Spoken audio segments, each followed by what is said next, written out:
Finalizó la cumbre extraordinaria de líderes de la Unión Europea con el pacto sobre el embargo de más de 2/3 del petróleo ruso y con el acuerdo de reabastecer militarmente a Ucrania con urgencia. Ampliamos desde Bruselas. Las tropas rusas continúan su ofensiva tras lograr el control de al menos 1/3 de la ciudad de Severodonetsk. Los ataques también continúan sobre Lysychansk, Sloviansk y Liman. La ONU cifró en más de 4.000 los civiles muertos desde el inicio de la guerra. En el Día Mundial sin Tabaco, la Organización Mundial de la Salud recordó que este producto causa unas 8 millones de muertes anuales y además alertó que el tabaco genera toneladas de desechos y contribuye al calentamiento global, pues sus emisiones son equivalentes a la quinta parte de las de la aviación civil.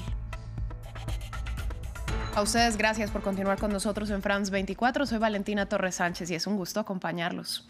Iniciamos esta emisión de noticias en la capital belga, donde los líderes de la Unión Europea exigieron a Rusia que levante el bloqueo de los puertos ucranianos para permitir las exportaciones de alimentos. Al tiempo, acordaron coordinar un reabastecimiento de armas para Ucrania. Esto luego de que el lunes pactaran un embargo de 2/3 de las importaciones de petróleo ruso. Rusia no solo está bloqueando la exportación de trigo ucraniano, está bombardeando deliberadamente los almacenes donde almacena el trigo. Por supuesto, saben que también están minando los campos donde Ucrania podría tener la próxima cosecha de maíz. Y quiero ser muy clara, no tenemos sanciones sobre alimentos y productos agrícolas, no hay sanciones sobre eso.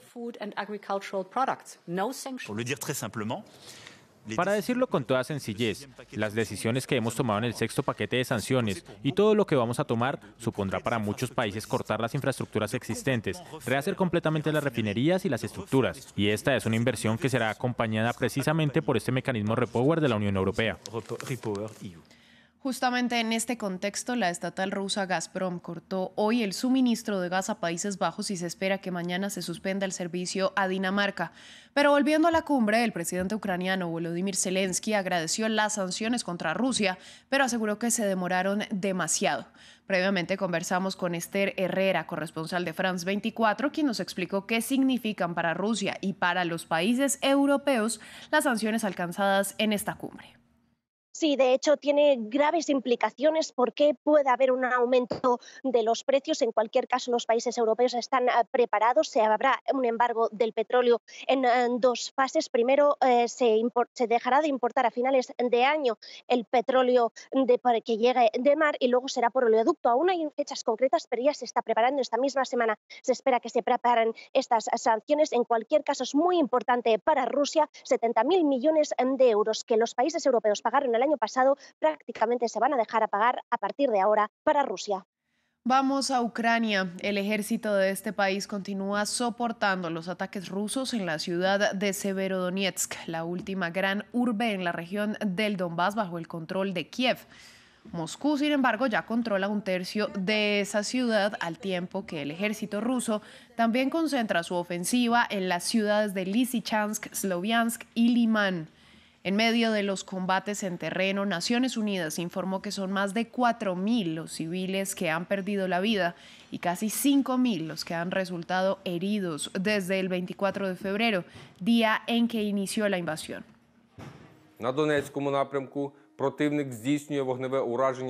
En la dirección de Donetsk, el enemigo dispara a las unidades de nuestras tropas con morteros, artillería y múltiples lanzacohetes a lo largo de la línea de contacto.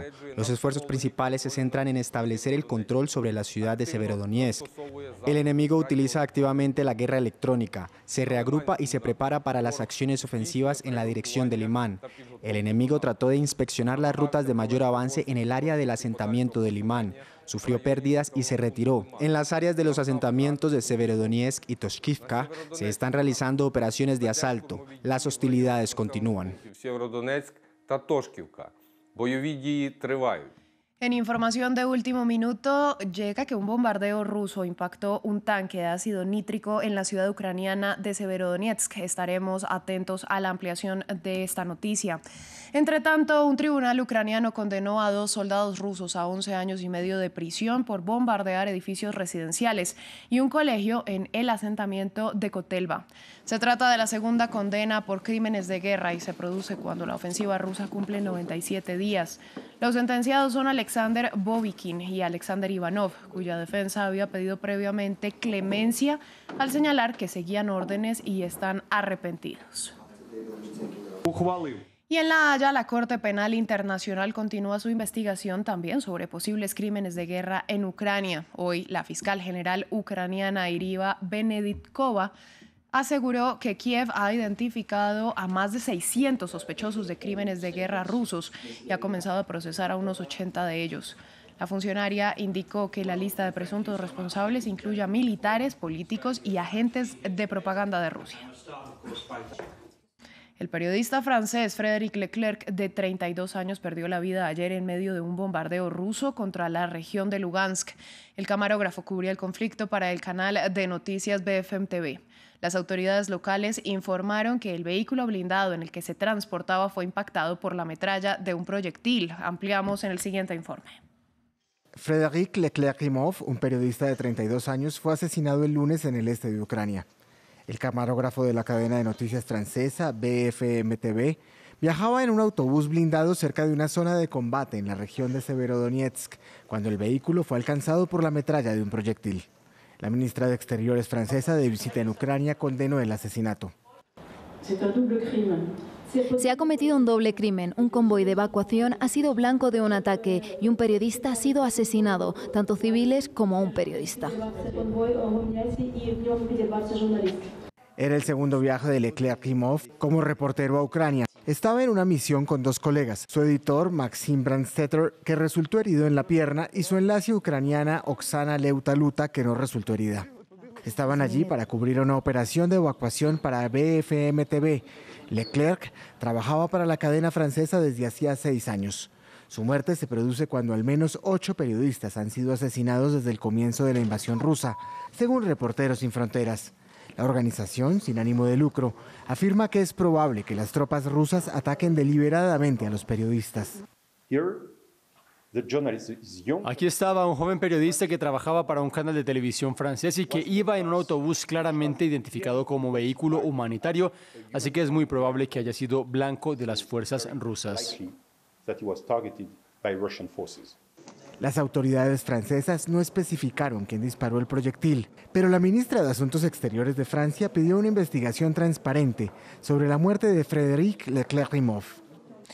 Este martes se conmemora el Día Mundial sin Tabaco y tras décadas de advertir a los fumadores sobre la toxicidad de los cigarrillos, la Organización Mundial de la Salud señala ahora que el tabaco también es nocivo para el planeta, buscando que este argumento convenza a algunas personas de dejar el hábito. ¿Cuántos aspectos negativos puede tener un solo producto? El tabaco provoca cáncer, entre otros problemas de salud. Sin embargo, la Organización Mundial de la Salud asegura que los cigarrillos no solo envenenan las personas, sino también el planeta. Es una gran causa de deforestación. El 5% de toda la deforestación es para plantar tabaco, además de los residuos.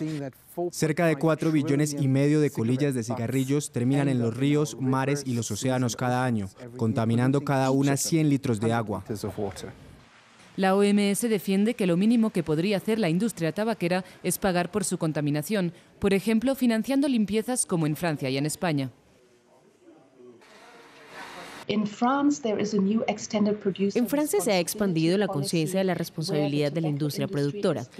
Se cobra a la industria por los costes que genera y la industria paga mucho dinero que puede usarse para limpiar el medio ambiente y sensibilizar sobre reciclar los residuos del tabaco. En Francia está multado lanzar las colillas de cigarrillo en el exterior. Si este tipo de medidas para controlar los residuos se aplicaran en varios países sería un gran avance, pero la OMS asegura que no sería suficiente con limitar el vertido de residuos de tabaco sobre el medio ambiente, porque lo más contaminante es producir los cigarrillos en sí. Por lo que la organización quiere convencer a los fumadores de todo el mundo a dejar por completo este mal hábito. Ya son al menos 100 los fallecidos a causa de las inundaciones y deslizamientos que golpean el noreste de Brasil. Los hechos se han producido en el estado de Pernambuco. Justamente el lunes, El presidente Jair Bolsonaro visitó la zona tras asegurar que puso a disposición todos los medios disponibles para ayudar a los miles de afectados. Nunca antes había llovido tanto en tan poco tiempo. Vivo muy cerca de aquí, conozco a todos los que murieron y vi todo cuando sucedió. En el primer deslizamiento de tierra cayó mucho lodo y pensamos que no sería una cantidad tan grande después de eso. Luego golpeó como un tsunami. Vamos a Oriente Medio porque Israel y Emiratos Árabes Unidos firmaron un histórico acuerdo comercial en Dubái. Es el primer acuerdo de libre comercio de Israel con un país árabe y ambos países esperan que traiga crecimiento después de 2 años de pandemia. Se prevé que el comercio bilateral anual pueda llegar a los $10.000 millones. Veamos más detalles en el informe. El ministro de Asuntos Exteriores de Israel tuitea en árabe, mientras el embajador de los Emiratos Árabes Unidos publica en hebreo, saludando a lo que llaman un acuerdo comercial histórico que traerá un crecimiento, cooperación y sueños más grandes. Desde que normalizaron las relaciones en 2020, el comercio se impulsó. Ahora se eliminarán los aranceles sobre el 96% de los bienes, lo que se supone que traerá crecimiento a ambos países y bajará los precios. Israel exportaría productos tecnológicos, diamantes, frutas y verduras, mientras Emiratos Árabes Unidos exportaría material de construcción, aluminio, acero y joyería. Estoy segura que esto no solo abre las oportunidades para la comunidad empresarial, para nuevas iniciativas y tecnologías en evolución tanto en Israel como en los Emiratos. También inspira a otros países para que vean que esto es posible. El objetivo es un comercio bilateral anual de $10.000 millones. Mucho más que con Egipto, el aliado árabe de Israel desde hace mucho tiempo. Aunque el verdadero objetivo no es el comercio bilateral, sino utilizar el territorio emiratí como centro para miles de empresas israelíes que esperan llegar a los comercios de la región y de toda Asia.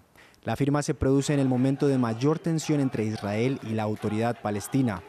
El domingo, activistas israelíes marcharon por Jerusalén. Y los Emiratos Árabes Unidos condenaron lo que denominaron el asalto al recinto de Mezquita de Al-Aqsa, lugar sagrado para el Islam, pero también el más sagrado para el judaísmo. Los palestinos habían criticado la normalización de los lazos con Israel. El gobierno emiratí dice que espera que el diálogo y el comercio traigan paz. El presidente del club de fútbol Liverpool le exigió una disculpa a la ministra de Deportes francesa por el trato que recibieron los aficionados del equipo en la final de la Champions League del fin de semana.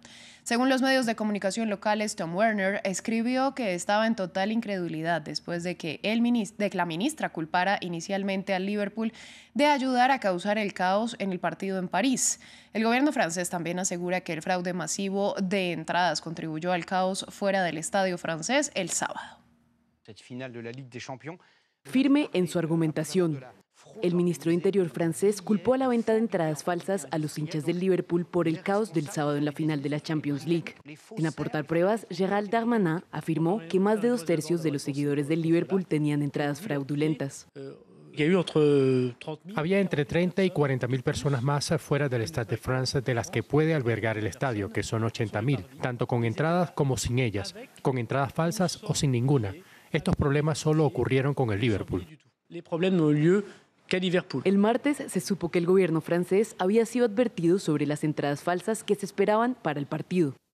Una carta enviada por la policía 4 días antes de la final decía que algunos hinchas intentarían utilizarlas para acceder al estadio. El partido del sábado entre el Liverpool y el Real Madrid se retrasó más de media hora, con los aficionados del equipo inglés esperando en largas filas, mientras que algunos, incluidos niños, recibieron los gases lacrimógenos lanzados por la policía. El Ministerio de Deportes francés ha ordenado una investigación sobre el incidente, que deberá completarse en un plazo de 10 días. Por su parte, el organismo rector del fútbol europeo ha encargado una investigación independiente. La revisión exhaustiva examinará la toma de decisiones, la responsabilidad y los comportamientos de todas las entidades implicadas en la final. Una vez recibidas las conclusiones, la UEFA evaluará los siguientes pasos. El Liverpool ha criticado el trato que recibieron los aficionados por parte de las fuerzas de seguridad y acusan a las autoridades francesas de sacar conclusiones sin una investigación rigurosa. Es todo por el momento en France 24. A ustedes les agradecemos su sintonía y los invitamos a visitar nuestra web france24.com para ampliar toda la información y repetir este y otros programas. Continúen con nosotros, que volvemos en breve.